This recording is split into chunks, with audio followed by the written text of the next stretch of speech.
Ces années d'errance médicale et de souffrance font froid dans le dos. Depuis l'âge de 12 ans, et l'arrivée de ses premières règles, Virginie a enduré d'atroces douleurs pelviennes.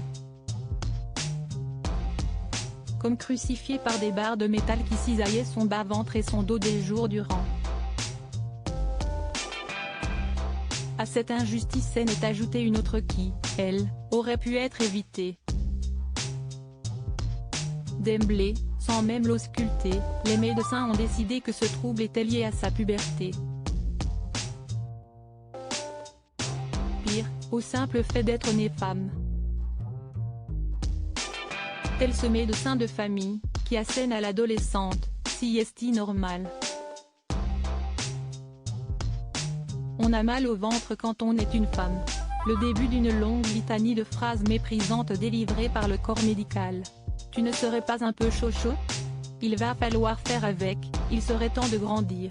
Les jugements inutiles, aux accents misogynes, pleuvent. Mais les souffrances de Virginie ne faiblissent pas.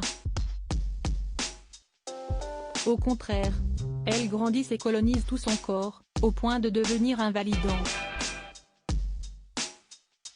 Et de la priver de sa vie de jeune femme et d'étudiante. À 19 ans, Virginie subit une ablation d'un kyste aux trompes. À 25 ans, on lui impose un curetage pour une fausse couche, alors qu'elle n'est pas enceinte.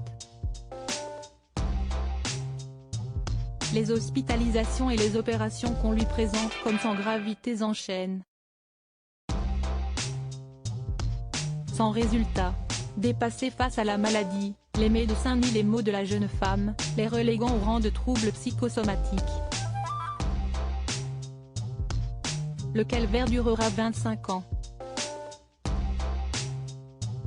Grâce à ce chirurgien, on a reconnu que je n'étais pas une malade imaginaire, un terrible retard de diagnostic pendant lequel la maladie progresse, cause des dégâts potentiellement irréversibles, et hypothèque la vie familiale, professionnelle et sociale de Virginie. Jusqu'au miracle, ce chirurgien bienveillant rencontré aux urgences de Brive, en Corrèze, qui l'écoute enfin et l'opère en urgence, sauvant ainsi ses organes d'une endométriose étendue. Ces années de vie volée, et cette résurrection, Virginie Durand les raconte dans un livre, un témoignage poignant, des barbelés dans mon corps, édition du Rocher. Car si est ainsi que je ressentais la douleur, nous explique-t-elle. Depuis des années, des nodules d'endométriose opprimaient mes ovaires, ma vessie, mon rectum et mes intestins. Comme une toile d'araignée, ils collaient mes organes entre eux. Dès que je suis sortie du bloc, j'ai su que j'étais sauvée. Parce que je n'avais plus mal. Mais surtout, parce que l'équipe médicale me croyait. Grâce à ce chirurgien, on a reconnu que je n'étais pas une malade imaginaire. À force, j'avais fini par me convaincre que le problème venait de moi. Que j'étais folle, incapable d'être une vraie femme. Je n'osais même plus parler de mes douleurs. Je me repliais sur moi-même, de peur d'être, une nouvelle fois, jugée. Même si, aujourd'hui encore, elle ne peut travailler, épuisée physiquement et psychologiquement par ces années de souffrance, la trentenaire, qui vit chez ses parents, se sent renaître.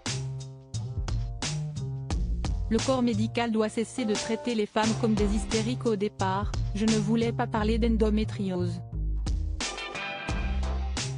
Je me suis décidée à écrire après qu'un médecin de la sécurité sociale m'a dit « Alors, vous ne voulez plus travailler à cause de vos règles ?» Ça a été le déclic et j'ai commencé à vomir des mots pour exprimer ce que j'avais vécu. À 38 ans, je recommence ma vie à zéro mais, grâce à ce livre, je n'ai plus de colère. Une libération par l'écriture, qui se veut aussi un plaidoyer pour le respect et la reconnaissance des maladies gynécologiques. Mon expérience m'a montré qu'au XXIe siècle, il est encore difficile en tant que femme d'accéder à des soins sans subir des humiliations, des outrages, voire des violences. On dit que la parole des femmes doit se libérer. À mon sens, le problème n'est plus là. Cette parole libre existe. Il faut simplement qu'elle soit entendue. Le corps médical, si peu formé sur l'endométriose, doit cesser de nous traiter comme des hystériques, et écouter enfin nos douleurs sans nous juger. À propos de l'auteur de Coralie Vincent, journaliste Coralie Vincent est journaliste sur le site Closer FR depuis septembre 2012. Discrète et passionnée, Coralie Vincent est passionnée par l'actualité des médias et des séries télé. Ses derniers articles et Danse avec les stars 1, et bien Danser maintenant. Danse avec les stars 1, André Manoukian est le premier à quitter la vaine tour Danse avec les stars 1, Rossi de Palma est éliminé, Jean-Marie Bigard déçoit.